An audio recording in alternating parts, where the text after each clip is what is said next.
ശബരിമലയിലെ ദ്വാരപാലക ശില്പപാളികൾക്ക് എന്ത് സംഭവിച്ചുവെന്ന ചോദ്യത്തിന് ഞെട്ടിക്കുന്ന മറുപടിയാണ് ദേവസ്വം വിജിലൻസിന്റെ അന്വേഷണ റിപ്പോർട്ടിൽ. 2 പതിറ്റാണ്ടിലേറെയായി ശബരിമലയിൽ പൂജിച്ചിരുന്ന ആ പാളികൾ ഉണ്ണികൃഷ്ണൻ പോറ്റി ഉരുക്കി നശിപ്പിച്ച ശേഷം സ്വർണം തട്ടിയെടുത്തു. സ്വർണം പൊതിഞ്ഞ 21 പാളികളുമായാണ് 2019 ജൂലൈ 20-ന് ഉണ്ണികൃഷ്ണൻ പോറ്റി മലയിറങ്ങിയത്. ബംഗളൂരുവിലെ വീട്ടിലെത്തിച്ച ശേഷം 2 ആഴ്ചയ്ക്കുള്ളിൽ ചെന്നൈയിലെ സ്മാർട്ട് ക്രിയേഷൻസിൽ കൊണ്ടുപോയി. സ്വർണം പൊതിഞ്ഞതിൽ വീണ്ടും സ്വർണം പൂശാനാവില്ല എന്ന് സ്മാർട്ട് ക്രിയേഷൻസ് അറിയിച്ചതോടെ ഉരുക്കാനുള്ള തിരക്കഥയൊരുങ്ങി. ആ പാളികളെല്ലാം ഉരുക്കി സ്വർണം വേർതിരിച്ചെടുത്തു. 980 ഗ്രാം സ്വർണം അങ്ങനെ ലഭിച്ചു. അതിൽ നിന്ന് 394 ഗ്രാം മാത്രമെടുത്ത് ഉണ്ണികൃഷ്ണൻ പോറ്റി എത്തിച്ചു നൽകിയ പുതിയ ചെമ്പുപാളികളിൽ പൂശി. ബാക്കിയുള്ളതിൽ 120 ഗ്രാം സ്വർണം പണിക്കൂലി എന്ന പേരിൽ സ്മാർട്ട് ക്രിയേഷൻസ് എടുത്തു. അവശേഷിക്കുന്ന 474 ഗ്രാം സ്വർണം പോറ്റി കൊണ്ടുപോയി. സ്മാർട്ട് ക്രിയേഷൻസ് ഉടമ പങ്കജ് ഭണ്ഡാരിയുടെ മൊഴിയിൽ നിന്നാണ് ഈ നിഗമനത്തിലേക്ക് ദേവസ്വം വിജിലൻസ് എത്തിയത്. സ്ഥിരീകരിക്കാൻ വിശദ അന്വേഷണം വേണമെന്നും നിർദ്ദേശിക്കുന്നു. എല്ലാവർക്കും നമസ്കാരം. പുതിയൊരു വീഡിയോയിലേക്ക് എല്ലാവർക്കും സ്വാഗതം. ഈ ഒരു വാർത്ത നിങ്ങൾ കേട്ടല്ലോ. അതായത് ഈ ഒരു വാർത്തയുടെ അടിസ്ഥാനത്തിൽ നമുക്ക് മനസ്സിലാക്കാൻ വേണ്ടി സാധിക്കുന്നത് ഈ ശബരിമല കേന്ദ്രീകരിച്ച് നടത്തിയ ഈ സ്വർണ്ണക്കൊള്ളയ്ക്ക് പിന്നിലെ പ്രധാന സൂത്രധാരൻ ഈ ഉണ്ണികൃഷ്ണൻ പോറ്റിയാണ് എന്നുള്ള കാര്യമാണ്. എന്നാൽ യഥാർത്ഥത്തിൽ അതാണോ ശരിയായിട്ടുള്ള കാര്യം? അല്ല എന്നുള്ളതാണ് എൻ്റെ ഒരു അഭിപ്രായം. അതായത് ഈ ഉണ്ണികൃഷ്ണൻ പോറ്റി മാത്രമല്ല, ഇത് വലിയൊരു സംഘം ചേർന്നുള്ള ഒരു കൊള്ളയാണ് ഈ ശബരിമല കേന്ദ്രീകരിച്ച് നടത്തിയിരിക്കുന്നത്. അതായത് ഇപ്പോൾ നിലവിൽ ഈ ദേവസ്വം വിജിലൻസിന്റെ അന്വേഷണത്തിന്റെ ഭാഗമായിട്ട് വന്ന റിപ്പോർട്ടിനെ കുറിച്ചാണ് ഈ ഒരു വാർത്തയ്ക്കകത്ത് പറയുന്നത്. അതായത് ഈ ദ്വാരപാലക ശില്പം ഈ ചെന്നൈയിലെ സ്മാർട്ട് ക്രിയേഷനിൽ ഇങ്ങനെ ഈ പറഞ്ഞ പോലെ സ്വർണം പൂശുവാൻ വേണ്ടി കൊടുത്ത സമയത്ത് അവിടുത്തെ ഏറ്റവും പ്രധാനപ്പെട്ട ഉദ്യോഗസ്ഥനെ ചോദ്യം ചെയ്തതിന്റെ ഭാഗമായിട്ടുള്ള റിപ്പോർട്ടാണ് ഇപ്പോൾ ദേവസ്വം വിജിലൻസ് പുറത്തുവിട്ടിരിക്കുന്നത്. അതിന്റെ ഭാഗമായിട്ട് ഈ ഉണ്ണികൃഷ്ണൻ പോറ്റി തന്നെയാണ് ഇത്തരം കാര്യങ്ങൾ ചെയ്തത് എന്നുള്ള കാര്യമാണ് ഈ ദേവസ്വം വിജിലൻസ് പറയുന്നത്. എന്നാൽ യഥാർത്ഥത്തിൽ അതല്ല. ഇതിന്റെ പിന്നിൽ വലിയൊരു സംഘം തന്നെയുണ്ട് എന്നുള്ള കാര്യമാണ് നമുക്ക് തുടർന്ന് വരുന്ന വാർത്തകൾ പരിശോധിക്കുന്ന സമയത്ത് നമുക്ക് മനസ്സിലാക്കാൻ വേണ്ടി സാധിക്കുന്നത്. വേറൊരു വാർത്ത കൂടെ നിങ്ങളൊന്ന് കേട്ടു നോക്കൂ. എല്ലാവരും കരുതിയത്, കോടതിയും അന്വേഷിക്കുന്നത്, ദ്വാരപാലക ശില്പങ്ങളിലെ സ്വർണമാണ് ഉണ്ണികൃഷ്ണൻ പോറ്റി ആദ്യം അടിച്ചു മാറ്റിയതെന്നാണ്. എന്നാൽ അതിനു മുമ്പ് പോറ്റിയും ദേവസ്വത്തിലെ ഉന്നത ഉദ്യോഗസ്ഥരും ചേർന്ന് കടത്തിയത് കട്ടിളപ്പാളിയിലെ സ്വർണമാണ്. ശ്രീകോവിലിന്റെ വാതിലിന്റെ പടിയിലും മുന്നിലുമായുള്ളതാണ് 2 സ്വർണ്ണപ്പാളികൾ. സ്വർണ്ണ കവർച്ചയ്ക്കുള്ള ഉണ്ണികൃഷ്ണൻ പോറ്റി ദേവസ്വം ഉദ്യോഗസ്ഥ കൂട്ടുകെട്ടിന്റെ തുടക്കവും ഇതാവാം. 2019 മാർച്ച് 20-നാണ് കട്ടിളപ്പാളിയിൽ സ്വർണം പൂശാനായി ഉണ്ണികൃഷ്ണൻ പോറ്റിക്ക് ദേവസ്വം അനുമതി നൽകുന്നത്. മെയ് 18-ന് കട്ടിളപ്പാളികളെടുത്ത് പോറ്റി മലയിറങ്ങി. അന്ന് തയ്യാറാക്കിയ മഹസറാണിത്. എഴുതിയിരിക്കുന്നത് ചെമ്പെന്ന്. അതായത് 1999-ൽ വിജയമല്യ സ്വർണം പൊതിഞ്ഞു നൽകിയ പാളികളെ ചെമ്പാക്കി മാറ്റുന്ന വിദ്യ ഇവിടെ തുടങ്ങി. കട്ടിളപ്പാളിയിലെ സ്വർണത്തെ ചെമ്പാക്കി മഹസർ എഴുതിയത് അന്നത്തെ തിരുവാഭരണം കമ്മീഷണർ KS ബൈജുവും എക്സിക്യൂട്ടീവ് ഓഫീസർ സുധീഷ് കുമാറും. നേതൃത്വം കൊടുത്തത് അഡ്മിനിസ്ട്രേറ്റീവ് ഓഫീസറായിരുന്ന മുരാരി ബാബു. അങ്ങനെ ഉദ്യോഗസ്ഥരുടെ അനുമതിയോടെ ഉണ്ണികൃഷ്ണൻ പോറ്റി കൊണ്ടുപോയ സ്വർണ്ണപ്പാളികൾ പിന്നീട് മടങ്ങി വന്നോ എന്ന് ഒരു വ്യക്തതയുമില്ല. ഈ സ്വർണ്ണക്കവർച്ച വിജയകരമായി നടപ്പാക്കിയതിന്റെ 2-ാം മാസമാണ് ദ്വാരപാലക ശില്പങ്ങളിലെ പാളികളും ചെമ്പാക്കി അടിച്ചു മാറ്റുന്നത്. അന്നും ഉണ്ണികൃഷ്ണൻ പോറ്റിക്ക് കൂട്ടുന്നത് ഇതേ തിരുവാഭരണം കമ്മീഷണറും എക്സിക്യൂട്ടീവ് ഓഫീസറും അഡ്മിനിസ്ട്രേറ്റീവ് ഓഫീസറും. ചുരുക്കത്തിൽ സ്വർണ്ണക്കവർച്ചയിൽ പോറ്റി ഉദ്യോഗസ്ഥ കൂട്ടുകെട്ട് വ്യക്തമാണ്. ഈ ഒരു വാർത്ത കേട്ട സമയത്ത് നിങ്ങൾക്ക് ഒരു കാര്യം മനസ്സിലായില്ലേ? അതായത് ഈ ഉണ്ണികൃഷ്ണൻ പോറ്റി മാത്രമല്ല ഈ കൊള്ളയ്ക്ക് പിന്നിലുള്ളത്, ദേവസ്വം ബോർഡ് ഉദ്യോഗസ്ഥന്മാരുമുണ്ട്. അതായത് ദ്വാരപാലക ശില്പത്തിലെ സ്വർണമാണ് ആദ്യം അടിച്ചു മാറ്റിയത് എന്നുള്ള കാര്യമാണ് നമ്മളെല്ലാവരും മനസ്സിലാക്കി വെച്ചിരിക്കുന്നത്. എന്നാൽ കട്ടളപ്പാളിയിലെ സ്വർണമാണ് ആദ്യമായിട്ട് ഇവരെ അടിച്ചു മാറ്റിയത്. അതിന്റെ വിജയത്തെ തുടർന്നാണ് പിന്നീട് തുടരെ ഇങ്ങനെ സ്വർണങ്ങൾ അടിച്ചു മാറ്റാനുള്ള പദ്ധതി ഇവർ നടപ്പിലാക്കിയത്. അപ്പോൾ ഇതിനകത്തിൽ ഒരാൾ മാത്രമല്ല, ഇത് വലിയ സംഘം ചേർന്നുള്ള കൊള്ളയാണെന്നുള്ള കാര്യം നിങ്ങൾക്ക് മനസ്സിലായി കാണുമെന്ന് ഞാൻ വിചാരിക്കുന്നു. ശബരിമലയിലെ ഈ ഒരു സ്വർണം അടിച്ചു മാറ്റുന്നത് നിസ്സാര കാര്യമല്ല. ഇതിന്റെ പിന്നിൽ വലിയ രീതിയിലുള്ള ഹാർഡ് വർക്ക് ഈ ഉണ്ണികൃഷ്ണൻ പോറ്റിയും സംഘങ്ങളും നടത്തിയിട്ടുണ്ട് എന്നുള്ള കാര്യം നിങ്ങൾ എല്ലാവരും മനസ്സിലാക്കണം. അതിനെക്കുറിച്ചാണ് ഇനി മുന്നോട്ട് പറയാൻ പോകുന്നത്.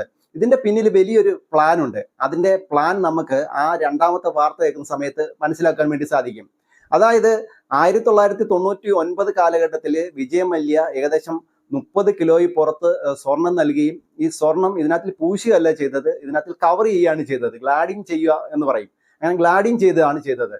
അത് ഈ പറഞ്ഞ സന്നിധാനത്ത് തന്നെ വെച്ചാണ് ഇതെല്ലാം ചെയ്തത്. അതിനുശേഷം ഏകദേശം 20 വർഷങ്ങൾക്ക് ശേഷമാണ് ഇത്തരത്തിലുള്ള ഈ കൊള്ള നടത്തുവാൻ വേണ്ടി ഈ ദേവസ്വം ബോർഡിലെ ഉദ്യോഗസ്ഥന്മാരും ഈ പറഞ്ഞ ഉണ്ണികൃഷ്ണൻ പോറ്റി എല്ലാവരുടെ ടീമായിട്ട് ആലോചിക്കുകയും അതിനുവേണ്ടിയുള്ള പദ്ധതി നടപ്പിലാക്കുകയും ചെയ്തത്. ഇത് ഇവര് പദ്ധതി നടപ്പിലാക്കുന്നത് ഈ ഒരു രീതിയിലാണ്. അതായത് ഏതെങ്കിലും ഒരു ഭാഗത്ത് ഈ സ്വർണം മങ്ങിയതായിട്ട് കാണിക്കും. അതായത് ഈ സ്വർണം അവിടെ നിന്നും ഇല്ല, അത് വളരെ മങ്ങി, അതിന് ശോഭ പോരാ എന്നുള്ള രീതിയിൽ അവിടുത്തെ ഏതെങ്കിലും പോറ്റിമാരോ അല്ലെ മേൽശാന്തിമാരോ റിപ്പോർട്ട് നൽകും ദേവസ്വം ബോർഡിന്. അപ്പോൾ ഈ പറഞ്ഞ സ്പോൺസർ ആയിട്ടുള്ള ഈ ഉണ്ണികൃഷ്ണൻ പോറ്റിയെ വിളിക്കുകയും അങ്ങനെ ആ ഒരു ഭാഗം ഇളക്കി മാറ്റി കൊണ്ടുവന്ന് ഇദ്ദേഹം കൊണ്ടുപോയി ഇങ്ങനെ വീണ്ടും അത് സ്വർണം പൂശി കൊണ്ടുവരികയാണ് ചെയ്യുന്നത്.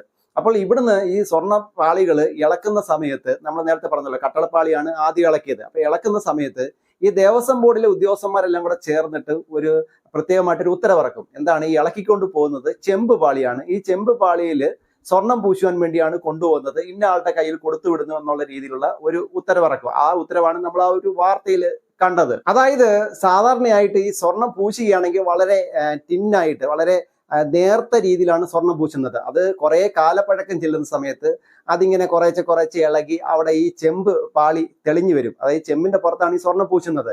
എന്നാൽ ഇവിടെ 1999 വിജയ് മല്യ കൊടുത്ത ഈ 30 കിലോയിൽ പുറത്തുള്ള സ്വർണം ഗ്ലാഡിങ് ചെയ്തതാണ് ചെയ്തത്, അതായത് പൊതിയാണ് ചെയ്തത്. അതിന് കനക്കൂടുതലാണ്, അത് അങ്ങനെ ഒന്നും പോകത്തില്ല.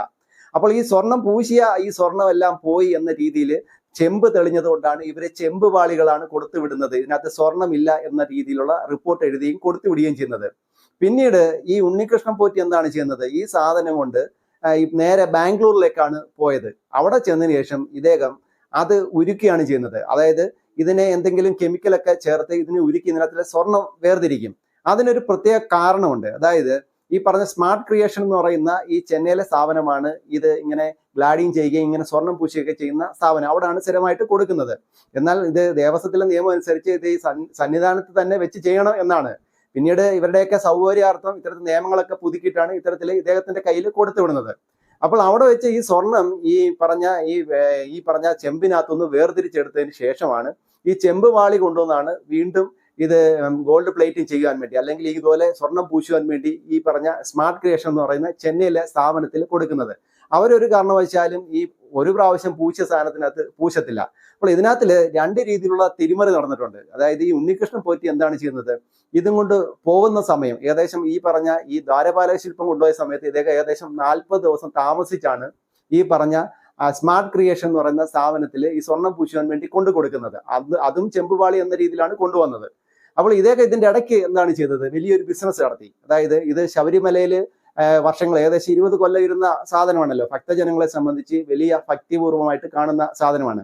അപ്പോൾ ഇദ്ദേഹം ഇത് കൊണ്ടുവന്ന സമയത്ത് ഇദ്ദേഹത്തിന് പരിചയമുള്ള ഒരുപാട് കോടീശ്വരന്മാരുമായിട്ട് ബന്ധപ്പെടും. എന്നിട്ട് ഇത് നേരെ കൊണ്ടുവന്ന് അവരുടെ പൂജാമുറിയിൽ വെച്ച് ഒരു പൂജയൊക്കെ നടത്തുക. അങ്ങനെയാണ് ജയറാമിന്റെ വീട്ടിലും ഇത് എത്തിയത് എന്നാണ് പറയുന്നത്.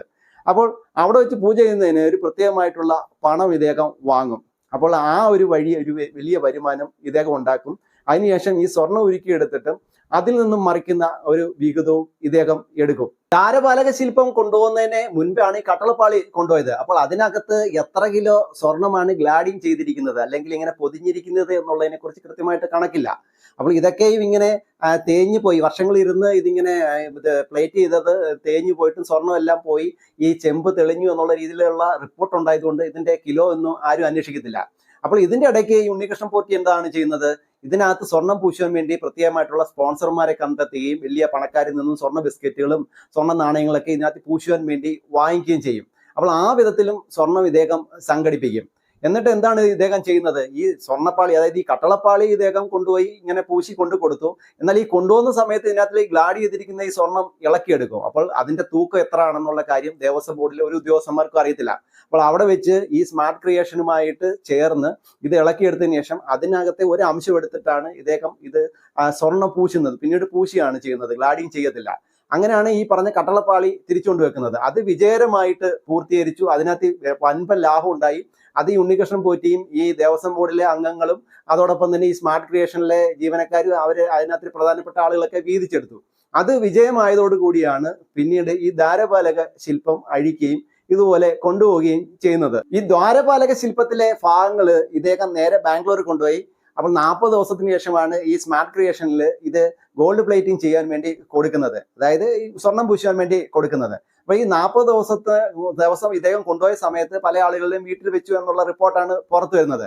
എന്നാൽ ഇവിടെ പിടിക്കപ്പെടാനുള്ള ഒരു പ്രധാനപ്പെട്ട കാരണം എന്താണെന്ന് ചോദിച്ചു കഴിഞ്ഞാൽ ഈ ദ്വാരപാലക ശില്പത്തിലെ ഈ ഭാഗങ്ങൾ കൊണ്ടുവന്ന സമയത്ത് അതിനകത്തിലെ സ്വർണത്തിന്റെ അളവൊക്കെ കൃത്യമായിട്ട് ഈ ദേവസ്വം ബോർഡിലെ ഉദ്യോഗസ്ഥന്മാർക്ക് അറിയാമായിരുന്നു.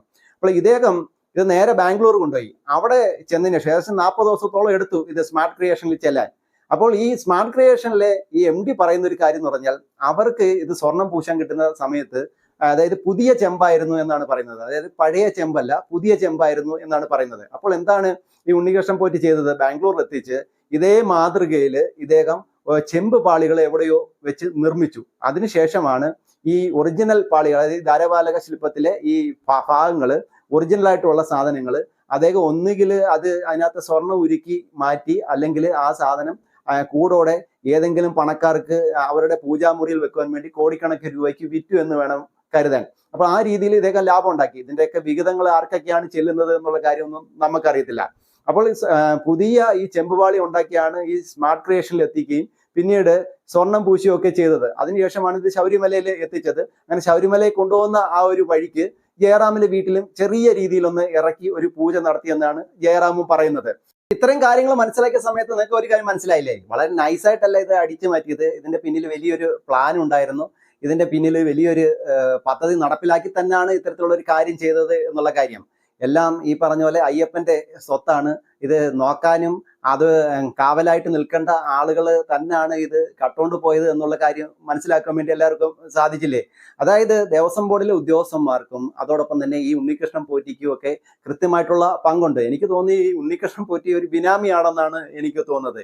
ഇദ്ദേഹം ഇങ്ങനെ അടിച്ചു മാറ്റുന്ന ആ ഒരു വിഹിതത്തിന്റെ ഒരു പങ്ക് ഇദ്ദേഹത്തിന് കിട്ടും. വലിയ രീതിയിലുള്ള പങ്കുകൾ ആരാണ് കൊണ്ടുപോകുന്നത് എന്നുള്ള കാര്യം കോടതി ഇനി നേരിട്ട് ഇടപെട്ട് കാര്യങ്ങളൊക്കെ പുറത്തു വരുന്ന സമയത്ത് നമുക്ക് മനസ്സിലാക്കാൻ വേണ്ടി സാധിക്കും. എന്നാൽ ഈ ഉണ്ണികൃഷ്ണൻ പോറ്റി എന്ന് പറയുന്ന ഈ പറഞ്ഞ ഈ ഒരു പോറ്റി വളരെ തന്ത്രപൂർവ്വം ചില കാര്യങ്ങൾ ചെയ്തു. ഞാൻ നേരത്തെ പറഞ്ഞ പോലെ ഇതൊക്കെ കൊണ്ടുവന്ന സമയത്ത് ചില പാവപ്പെട്ട ചില പണക്കാരെ പറ്റിച്ച് അവരുടെ പൂജാമുറിയിൽ ഇത് എത്തിച്ച് ചെറിയ പൂജകളൊക്കെ ചെയ്ത് ചെറിയ കാശുകളൊക്കെ ഇദ്ദേഹം വാങ്ങി. അതോടൊപ്പം തന്നെ ഈ കൊണ്ടുവന്ന് ഉരുക്കുന്ന സമയത്തുള്ള സ്വർണത്തിന്റെ ഒരു ചെറിയ അംശവും ഇദ്ദേഹം എടുത്ത് പോക്കറ്റിലിട്ടു. അതൊരു കമ്മീഷൻ എന്ന നിലയിലായിരിക്കും പോക്കറ്റിലിട്ടത്. അപ്പോൾ നമ്മളൊരു കാര്യം മനസ്സിലാക്കേണ്ട ഒരു കാര്യമുണ്ട്. അതായത് പ്രത്യേകിച്ച് ഭക്തജനങ്ങളായിട്ടുള്ള ആളുകളൊക്കെ മനസ്സിലാക്കേണ്ട ഒരു കാര്യമുണ്ട്. ഇവരൊക്കെ പോറ്റിമാരാണ്, ഇതിനകത്ത് ഉദ്യോഗസ്ഥന്മാരാണ്. ഇവർക്കൊന്നും ഈ പറഞ്ഞ ഈ ഒരു അയ്യപ്പനെയോ അല്ലെങ്കിൽ ഈ പറഞ്ഞ ദൈവത്തിനെയോ ഒന്നും ഒരു വിശ്വാസവുമില്ല. ഇവരുടെയൊക്കെ മുന്നിൽ ഏകപ്പെട്ട ഒരു ലക്ഷ്യം എന്താണെന്ന് ചോദിച്ചു കഴിഞ്ഞാൽ എങ്ങനെയെങ്കിലും പണം ഉണ്ടാക്കണം എന്നുള്ള ഒരു ഉദ്ദേശം മാത്രമേ കാണുന്നുള്ളൂ. അത് ദൈവത്തെ വിറ്റാണെങ്കിലും ഉണ്ടാക്കണം. അതിൻ്റെ അപ്പുറത്തേക്ക് ഇവരൊന്നും ചിന്തിക്കുന്നില്ല എന്നുള്ള കാര്യമാണ് നമുക്ക് ഇതൊക്കെ കാണുന്ന സമയത്ത് മനസ്സിലാക്കാൻ വേണ്ടി സാധിക്കുന്നത്. ഈ ഒരു വിഷയത്തെക്കുറിച്ച് നിങ്ങളുടെ അഭിപ്രായം എന്താണ്? നിങ്ങളുടെ അഭിപ്രായം കമന്റ് ബോക്സിൽ രേഖപ്പെടുത്തൂ. വേറൊരു വിഷയമായിട്ട് നമുക്ക് അടുത്ത വീഡിയോയിൽ കാണാം.